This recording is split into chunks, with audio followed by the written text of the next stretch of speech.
In most cases, the reason behind a crime eventually comes to light.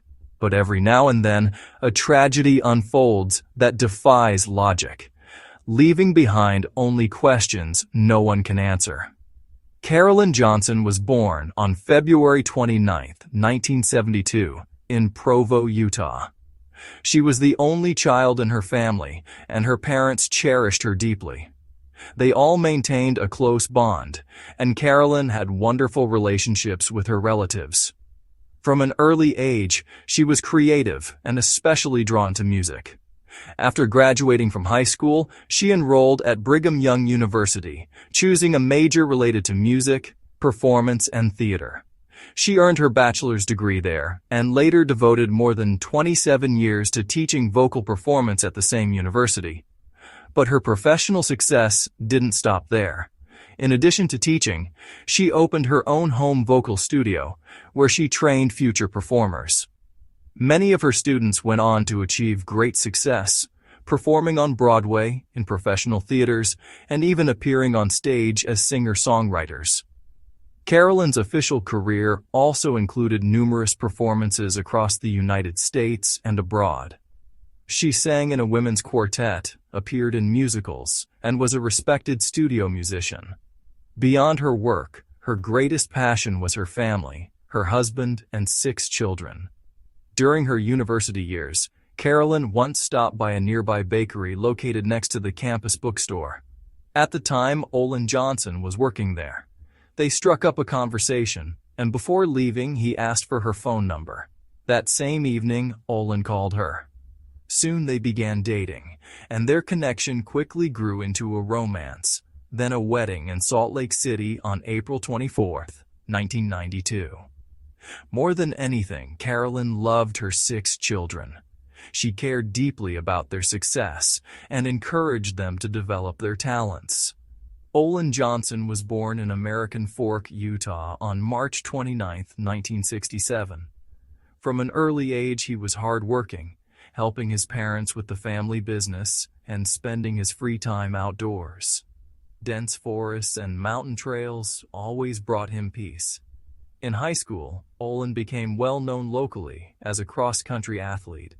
Like Carolyn's family, his family were devoted Mormons. After graduation, he joined a church mission in Portugal. Upon returning, he continued his education, earning 2 bachelor's degrees in Portuguese language and international relations from Brigham Young University. While studying, he also worked as a language instructor at the Missionary Training Center. Olin was always diligent and responsible, doing his best to provide for his wife and their 6 children. He supported his children's ambitions, hoping they would realize their creative potential as much as their parents had. Family activities often revolved around karate classes, musical performances, sports tournaments, and concerts featuring the children. For 24 years, Olin also dedicated himself to volunteer work. He led the Utah County Sheriff's Search and Rescue Team, helping in emergencies and saving countless lives. He was widely respected as calm, attentive, compassionate, and meticulous, the kind of person who never overlooked small details. The couple married in April 1992, and Olin immediately took responsibility for the family's finances. For some time, finding a high-paying job proved difficult, but he remained determined and entrepreneurial. His dream was to build his own business related to training systems for law enforcement personnel. At first, he worked as a project manager overseeing the construction of shooting range facilities, including one for the FBI Academy in Quantico, Virginia. Later, after gaining experience, he started building similar structures independently. By the time of the tragic events, he had already established a successful career and continued to develop training complexes for security and law enforcement agencies. Despite his demanding work, Olin was described as kind-hearted and gentle. Carolyn often said she immediately felt his empathy and tenderness and knew he would be a wonderful husband and father. She loved cooking for her large family and took joy in creating a warm, welcoming home. By 2024, Their older children had already moved out to start their own lives, while the younger ones still lived with their parents. Both Carolyn and Olin devoted all their free time to the younger kids. They worked hard, but weekends were reserved for family trips far from city life. They loved to travel, visiting several European countries and Australia, as well as many U.S. states. They preferred active leisure, skiing, hiking, and camping trips, always together with their children.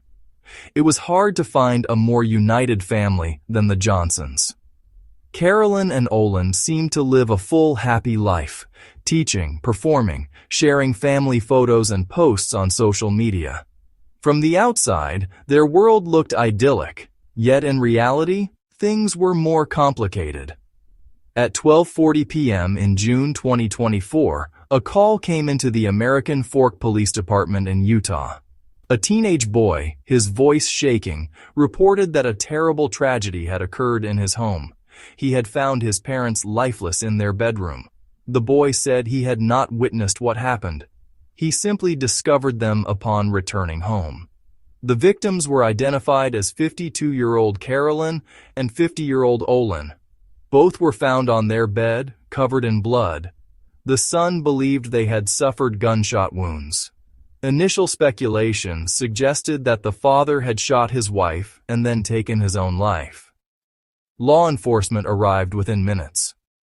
The Johnson home was in a quiet, affluent neighborhood where violent incidents were extremely rare. Police initially considered the possibility of a home invasion, but that theory was quickly ruled out. The couple's younger son calmly led detectives to the master bedroom. It was immediately clear that nothing could be done. Both Olin and Carolyn Johnson were already gone. Both victims had gunshot wounds. The woman was shot at close range, sustaining multiple bullets concentrated in her chest, along with a fatal shot to the head. The attacker clearly intended to ensure the outcome, even firing a control shot, which suggested a surge of rage or hatred. Olin received a single gunshot wound to the head. The position of his body and the trajectory of the bullet, entry and exit wounds, supported the version of a self-inflicted death. However, investigators still needed to conduct further tests to confirm that theory. This act by the head of the Johnson family came as a complete shock to everyone. No one could have imagined that the man would leave his 6 children orphaned, some of whom were still minors. Rumors began spreading at frightening speed. Soon, journalists surrounded the Johnson residence, eager for sensational headlines. There was more than enough material for the tabloids. A loving husband and wife, suddenly gone. 32 years of marriage. A $1.5 million mansion. And their comfortable, well-established life. While forensic experts examined the crime scene, collecting evidence and searching for a motive behind the murder and possible suicide, the public started speculating that money could have been the driving force. Many refused to believe in the suicide theory. Olin simply didn't seem like a man capable of such an act. The younger Johnson children were taken in by their older siblings and relatives who lived nearby. They immediately accused the police of showing excessive interest in the children, as officers questioned them about the family's life. Some investigators reportedly suspected that one or more of the children might have wanted to eliminate their parents to inherit the estate. Those doubts deepened when the eldest son contacted an insurance company to claim a payout following his parents' deaths. The company denied the payment, since the case was still under active investigation. Police grew suspicious about the attempt to obtain the money just 2 days after the tragedy. The young man insisted, however, that he needed the funds to cover funeral expenses and related costs. For the same reason, members of Carolyn's family later launched a fundraising campaign on GoFundMe. News of the murder and the death of the successful businessman spread quickly. Everyone was asking the same question. How could this happen to 2 people who seemed to love each other sincerely and had been happily married for 32 years? The most valuable source of evidence turned out to be the pistol believed to have been used in the shooting. It was found beside Olin's body on his right side, as if it had slipped from his hand after the final shot. Ballistic analysis confirmed that all bullets were fired from that same weapon. Gunpowder residue was found on Olin's hands, and only his fingerprints appeared on the pistol's grip. On Carolyn's body, investigators discovered traces of gunpowder gases, indicating she had been shot from close range, within a meter. However, there were no traces of gunpowder on her own hands, confirming she had not fired any shots herself. The couple's close circle was questioned immediately to help investigators understand what could have led to such a tragedy. The strangest part was that no one had ever noticed any problems or conflicts between them. They were calm, kind, and genuinely pleasant people, remembered fondly by everyone in the neighborhood. It seemed like a sudden, unprovoked act of aggression, which only deepened the mystery.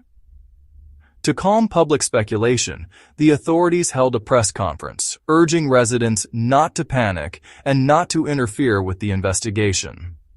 Unfortunately, the growing attention around the case led to a few people filing false statements. Several claimed they had seen a mysterious man, a possible intruder, fleeing the Johnsons' house that day, while others spoke of an alleged stalker that Olin had supposedly mentioned. However, police quickly determined these stories were fabricated. The Johnson children were soon cleared of suspicion.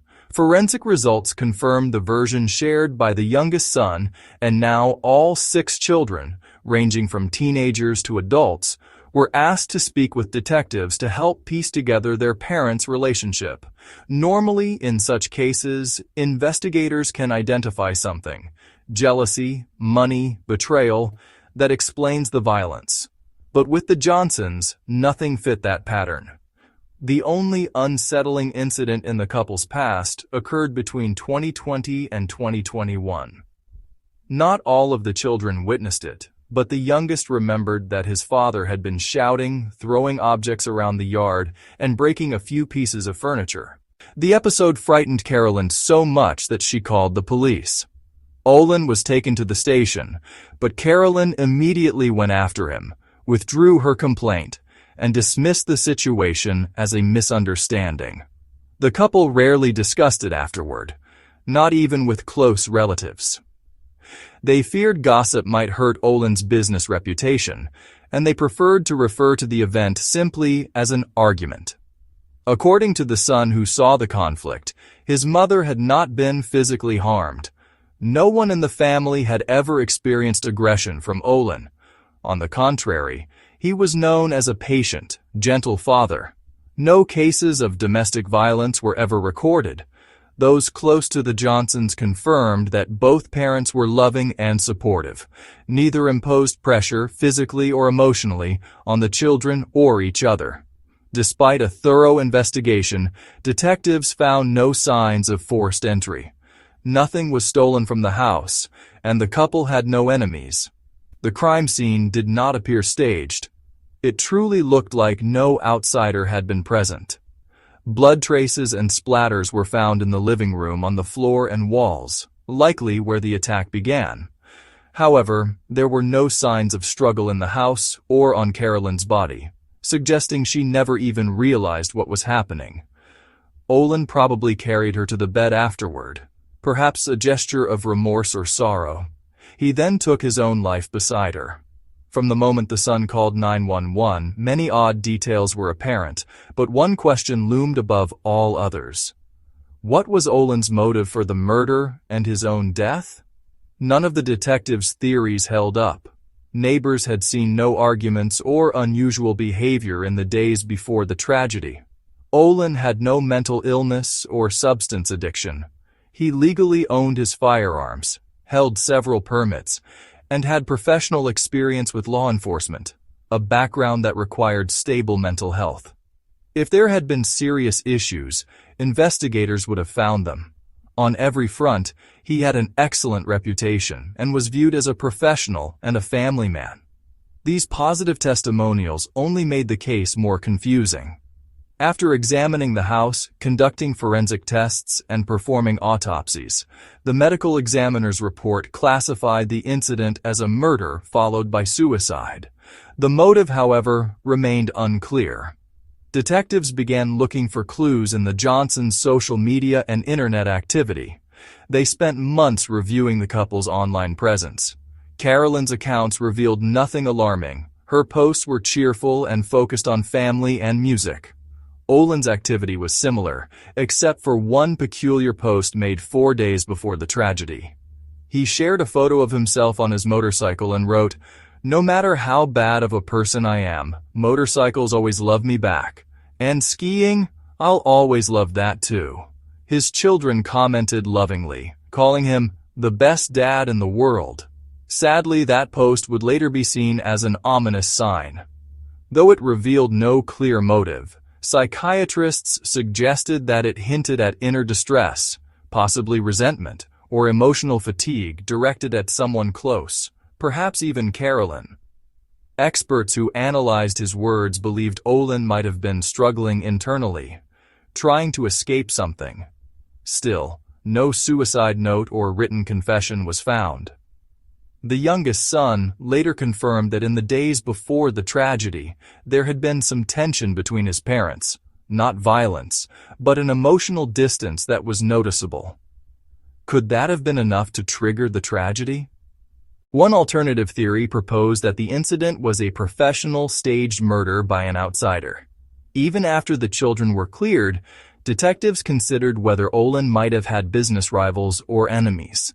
They interviewed his colleagues extensively, but no one reported any disputes. Olin had not received threats, sought police protection, or shown concern for his safety. This lead, too, led nowhere, as did most others. The lack of answers fueled even more rumors. Investigators examined the possibility of a love triangle, but no evidence supported it. Neither spouse had used dating sites, maintained secret contacts, or had any extramarital affairs. Their private messages were clean, showing only daily routines and family discussions. Carolyn had not looked up divorce information or contacted a lawyer. She seemed entirely devoted to her husband and family.